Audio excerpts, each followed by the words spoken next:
how you describe different experiences, it kind of sounds both like physical therapy and like your typical therapy that we all know of. So what exactly is yoga therapy?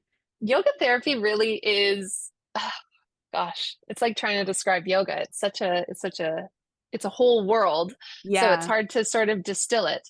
Um, you know, when we think about, or here, can I turn this question around on you? sure. Uh, is when you think about yoga, like what do you think about? Not even yoga therapy, but just yoga. What do you think? I kind of have a different response than what most people know because I took a world religion class in high school and then a world Ah, cultures class after.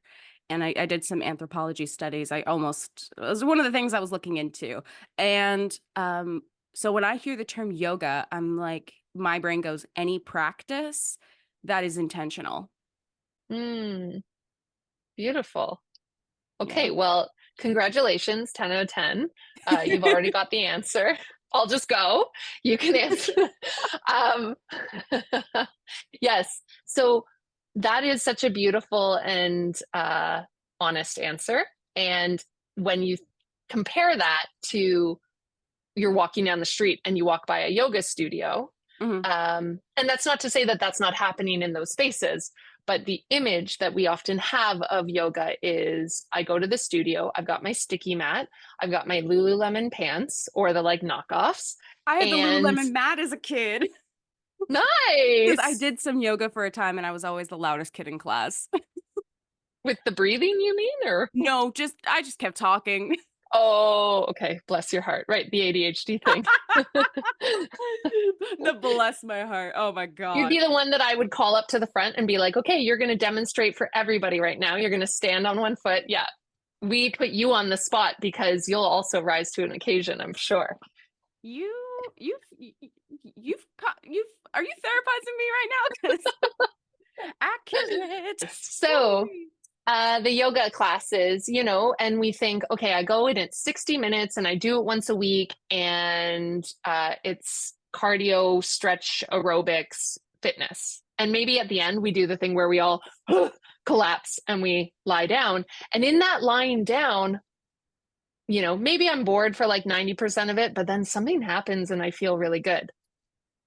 So it's very much in our culture associated with a physical practice. That's kind of the roundabout way of getting to what I was trying to say, which is that, you go and you move your body and you feel Right. better afterwards.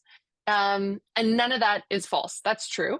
Right. Um, but really, yoga, according to Patanjali, who's sort of the sage that codified the rules of yoga, or the teachings of yoga, and is the authority that in my lineage we sort of turn to for those definitions. Yoga is actually a tool for the mind.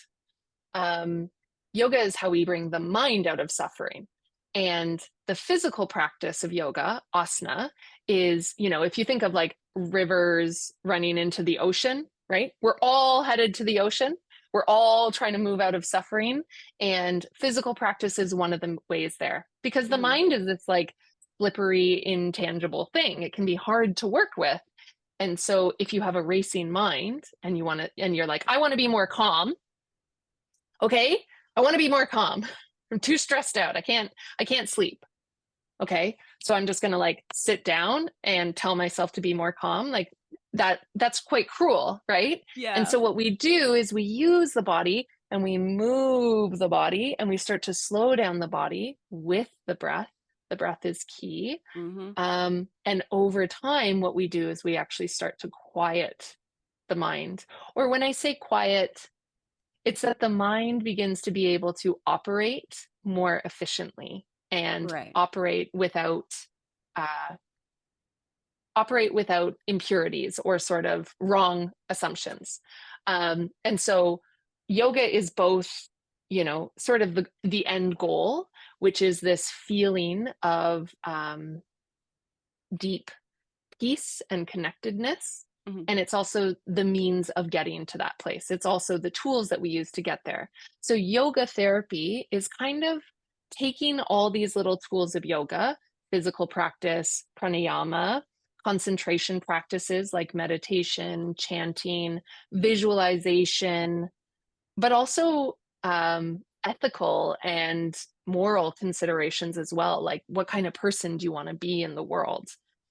Taking all these rivers to help bring us to yoga. So as a yoga therapist, what I do is I work one-on-one with an individual, and I look at you and I sort of we together identify, like, what are your goals? What are the areas that you're struggling in? And no two people are the same. So no two people should have the same practice. Right. And even two people who have the same goal or the same concern Are going to are going to, practice it differently. exactly. And so it's artful. It really is. It's about trying to meet somebody where they're at and say, hey, what's something that you can do differently today than you did yesterday that will help move you towards a place where you ultimately find more peace and more ease. Yeah. If you want to hear more stories, don't forget to subscribe, comment, and like. To support more youth by youth-led projects, visit us at youthspeak.ca, where you can donate and spread youth mental health awareness. YouthSpeak Charity. Speak, inspire, change.